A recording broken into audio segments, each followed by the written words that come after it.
Russia-Ukraine war has produced some of the most dramatic and rare combat footage ever seen, flooding social media with intense images from the battlefield. However, with so much content and the challenge of verifying it, fake and misleading videos often go unnoticed and debunked. Recently, a viral clip of a fighter jet landing nose up has sparked widespread curiosity and debate about its authenticity. Is the footage of the fighter jet landing real? What does this mean for the conflict between Russia and Ukraine? Join us as we reveal the mysteries surrounding the Russian Su-27 that was seen landing near U.S. Navy HQ. In late February, several tweets in various languages shared a video showing a fighter jet making an impressive landing on what looked like an aircraft carrier's flight deck. One tweet in Russian on February 27 called it an unbelievable Cobra-style landing by the Su-27, and it got nearly 157,000 views. Another tweet, seen 2.7 million times in Indonesia, suggested that the video might be from a computer game or even a simulation, and claimed it showed a Russian Su-35 landing on a short runway on an American carrier. This tweet linked to a Russian Telegram channel that praised the crazy Navy pilots for their impressive maneuvers. These posts, among others, gathered over tens of thousands of interactions and millions of views across the globe. The landing in question seems to be a twist on the Cobra maneuver, also known as Pugachev's Cobra, a dramatic and complex move where a plane abruptly lifts its nose to a vertical position, causing rapid deceleration. Named after Soviet pilot Viktor Pugachev, who popularized it, this maneuver requires exceptional skill and is only possible with certain aircraft. While it is sometimes demonstrated at air shows, it is not known to be used in real combat, and experts generally consider it not very practical for battle. The Cobra maneuver, originally developed by Swedish pilots flying Saab-35 fighter jets in the 1960s, was designed to help pilots avoid deadly superstalls, an aerial danger that could cause a complete loss of control. This daring move recently captured public attention again with the release of Top Gun: Maverick, where Tom Cruise's character uses it in an F-18 to outmaneuver an enemy MiG. While the F-18 isn't typically known for performing the Cobra, there is some evidence that modified versions of the jet could pull it off. A video circulating on Twitter shows what looks like an even more advanced version of the Cobra, where a jet lands on a moving aircraft carrier. However, this is not a real footage but a CGI-based simulation. The clip was originally shared on Instagram on February 12 by a digital combat simulator artist named Master Arm, who titled it SU-27 Cobra Landing. Despite being tagged with #DCS and #simulation, the video has racked up over 280,000 likes. Some accounts that reshared it clearly stated that it's a simulation, with others noting that the jet lands on a U.S. Navy carrier, something Russian planes don't do, as confirmed by a Pentagon press officer to Newsweek. Moving on to one of the capabilities of the supposed Russian air fighter in the viral video, which was later found to be a CGI simulation, and just how dangerous it is renowned to be. The Su-27, also known by NATO as the Flanker, is a fighter jet from the Soviet Union with twin engines that allow it to fly at supersonic speeds and perform advanced maneuvers. It was built by Sukhoi to compete with large American fourth-generation jets like the F-14 Tomcat and F-15 Eagle. It has a range of 3,530 kilometers, can carry heavy weapons, has advanced electronics, and is highly maneuverable. It was mainly designed for air superiority missions, and later versions can handle almost all types of aerial combat. It was made to work alongside the Mikoyan MiG-29. The Su-27 began serving in the Soviet Air Forces in 1985. Its main job was to defend against long-range threats, like American bombers B-1B Lancer and B-52 Stratofortress, to protect the Soviet coast from aircraft carriers, and to escort Soviet bombers such as the Tu-95, Tu-22M, and Tu-160 on long-range missions. This aircraft evolved into a series of aircraft, including the Su-30, a two-seat fighter for all-weather missions both in the air and on the ground, and the Su-33, a naval interceptor designed for aircraft carriers. Other versions include the Su-34, a strike/fighter bomber with two seats side by side, and the Su-35, an improved air superiority and multi-role fighter. A version with thrust vectoring capability was created called the Su-37. The Shenyang J-11 is a Chinese version of the Su-27 built under license. This Su-27 is similar in shape to the MiG-29, but much bigger. It has wings that connect to the middle of the body with a semi-delta shape, and the tips are modified for missiles or electronic equipment. The jet uses a tailed delta wing design with regular horizontal tailplanes. It was the first Soviet jet to use a fly-by-wire control system, which helps it be very agile. It can handle low speeds and high angles well, as shown by its ability to perform impressive maneuvers like the Cobra or Pugachev's Cobra during air shows. The naval version of the Su-27, known as the Su-27K or Su-33, includes canards at the front of the wings to help with lift and shorter takeoff distances. These canards are also found on some Su-30, Su-35, and Su-37 models. One unique thing about this aircraft is that it is fitted with a Phasotron N001 radar system that can track targets while scanning and has the ability to detect and engage targets from below. It also has an OLS-27 infrared search and track system in the nose with a range of about 80 to 100 kilometers. For armament, the Su-27 has a 30mm Gryazev Shipunov GSH-31 cannon and up to 10 hardpoints for carrying missiles and other weapons. It typically carries a mix of R-73 and R-27 or AA-10 Alamo missiles, including versions with extended range and infrared guidance. Now that the capabilities of the Russian fighter have been explored, it is also important to note that there is only one aircraft carrier still in service with the Russian Navy, the Admiral Kuznetsov, which is now in its 6th year of a planned 4-year refit, following a series of fires and accidents on board. It is not expected to be back at sea until at least 2024.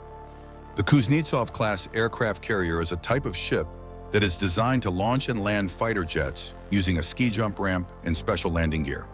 They are an improvement over the earlier Kiev-class carriers, which couldn't launch regular fighter jets and had a shorter flight deck. The Soviet Union called these ships heavy aircraft carrying cruisers, allowing them to pass through the Turkish Straits without breaking international rules. The Chinese versions are simply called aircraft carriers. After the Soviet Union broke up in 1991, the construction of the 3 Kuznetsov-class ships stretched out for nearly 40 years. Initially, 2 ships were started in Ukraine, but only the first ship, Admiral Kuznetsov, was finished and joined the Russian Navy. The second ship, Varyag, was left incomplete until 1998, when Ukraine sold it to China. Initially planned as a floating casino, Varyag was towed across 3 oceans to China's Dalian shipyard. There, it was finished using the original blueprints and commissioned in 2012 as China's first aircraft carrier named Liaoning. Later, China built a 3rd ship, Shandong, based on an updated design, which entered service in 2019. The design of the Admiral Kuznetsov class has a different mission compared to U.S. Navy carriers. The Russians call these ships heavy aircraft carrying cruisers. They are meant to support and defend strategic missile submarines, surface ships, and naval aircraft. The main fixed-wing aircraft on Admiral Kuznetsov is the Sukhoi Su-33, which can handle air superiority, fleet defense, air support, and direct fire support for amphibious assaults, reconnaissance, and naval mine placement. The carrier also has Kamov K-27 and K-27S helicopters for anti-submarine warfare, search and rescue, and transport. For takeoff, the Admiral Kuznetsov uses a ski jump at the bow. Aircraft accelerate up the ski jump with afterburners, taking off at a higher angle and elevation than from a flat deck with catapults. This method is easier on the pilot, but results in a lower takeoff speed of 120 to 140 kilometers per hour, requiring aircraft that can avoid stalling at those speeds. The cruiser role is supported by 12 long-range P-700 Granite cruise missiles, giving it the designation Heavy Aircraft Carrying Missile Cruiser.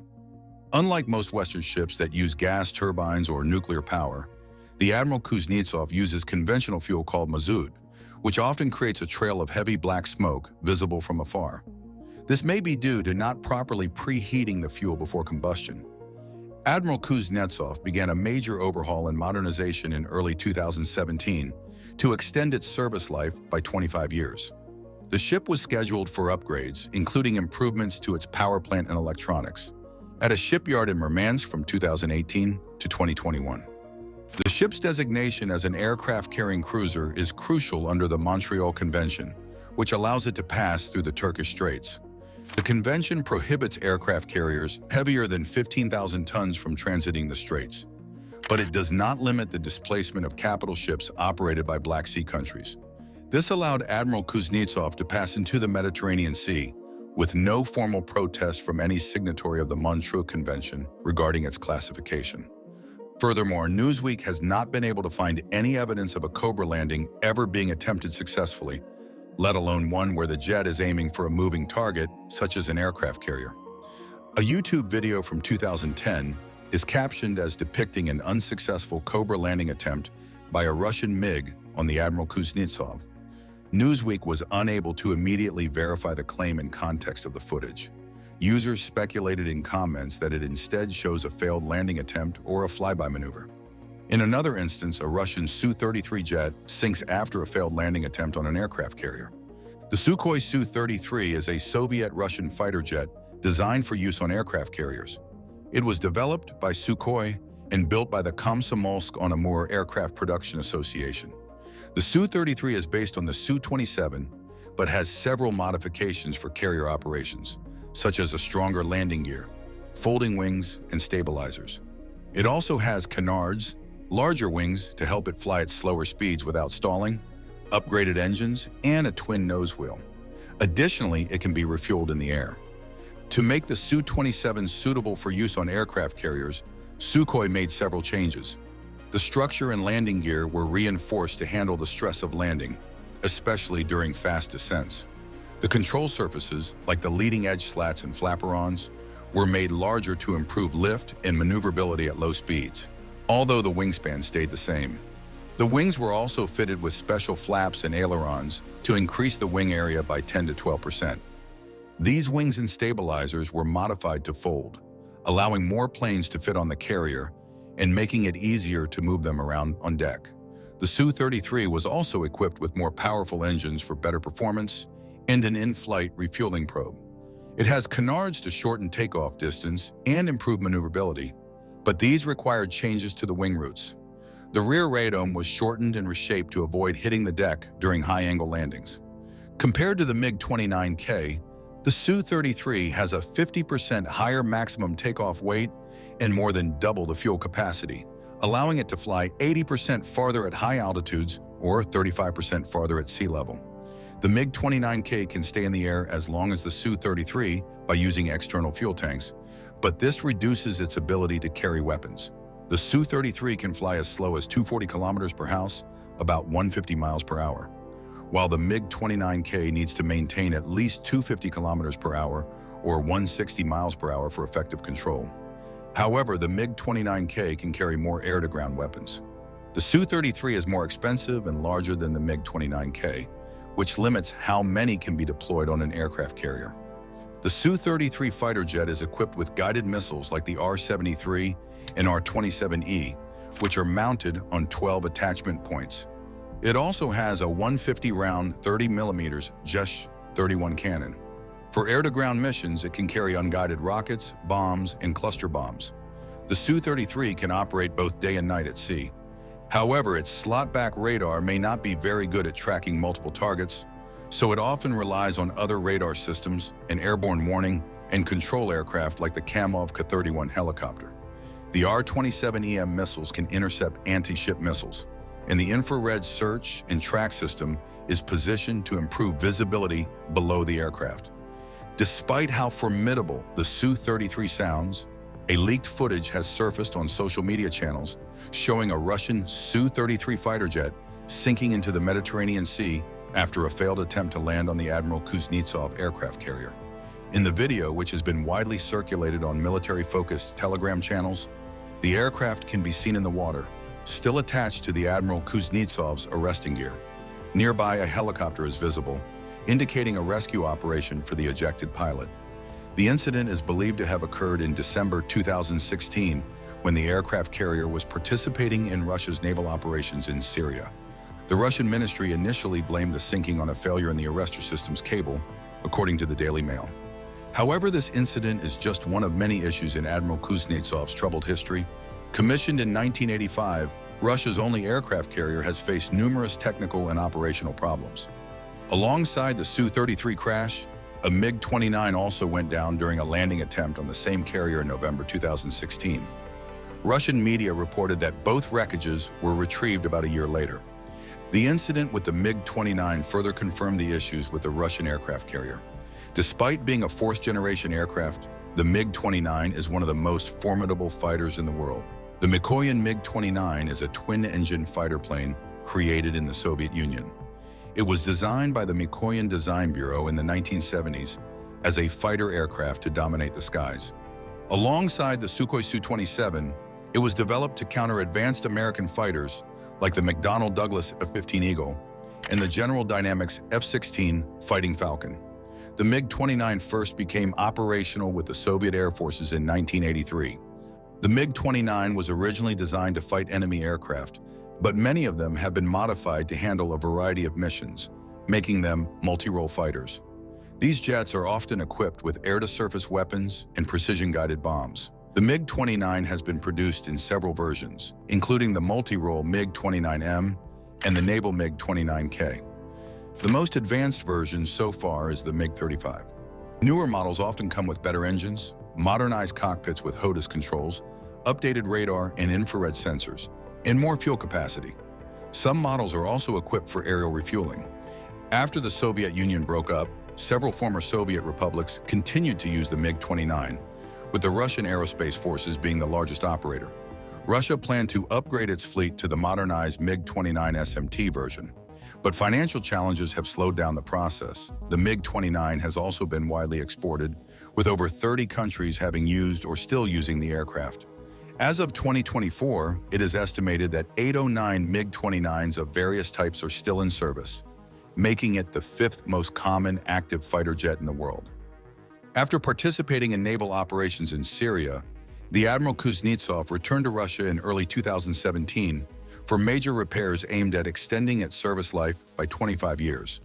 The overhaul also included updates to its electronic warfare, communication, propulsion, and combat systems.